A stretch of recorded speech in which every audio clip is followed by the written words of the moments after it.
Why is that important for people to go through their cabinets and get rid of things that they're not taking? Well, twice a year, Triad is a program that works in conjunction with the Walgreens pharmacies where they do med disposal. The important thing is that the opiate medication or pain medication that may be left behind in people's medicine cabinets that they may or may not even realize it's there and have accumulated. It just kind of sits there out of mind, out of sight over time, and they may not realize that somebody is taking those pills out and have maybe removed all those pills out unbeknownst to them. So it's a perfect opportunity through the Triad program that those meds that are unwanted or not used that people think that they may need for a later date, they can dispose of them legally in a manner that way, so it keeps it out of the hands of somebody that may, at least have the opportunity and seize the moment to take those pills, and that's kind of where it can begin.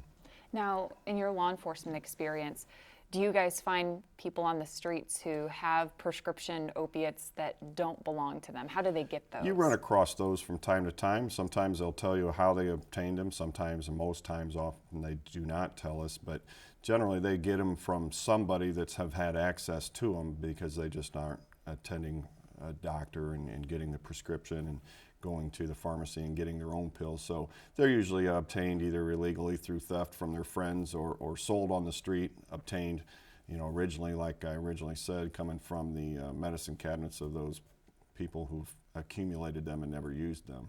Now, what about for that person who watches this and they think, my kid or their friends or my family, they would never do that? How many times have you guys seen people who? Quite a bit.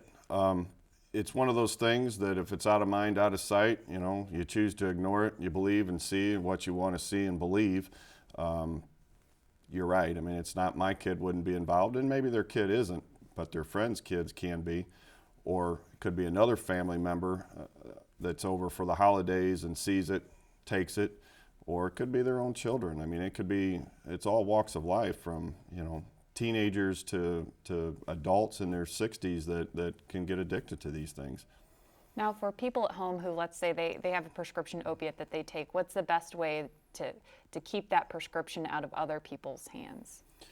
The best way is to just not keep control of it all the time. Just don't assume that just because it's in a medicine cabinet that nobody has access to it. If they think that they have somebody in their family that's, chemically dependent, whether they're an alcoholic or so on and so forth, to keep that under their own lock and key, so to speak, so it's not available if they truly need it. Because you see a lot of that in the community where, I just got my prescription pill filled and somebody has stolen it. And, was it really stolen or is somebody really using these for other means? You said Triad does that big event 2 times a year. Let's say after someone watches this, is there anything that they can do now to get rid of those opiates they're not using? Yes, there are drop-off points. All they can do is go to the Triad website. It'll show where the drop-off points are. The main drop-off point for the police departments are the Rousseau Center on the main floor. There's a drug box that can be dropped in if they don't see the drug box. It's an old style mailbox.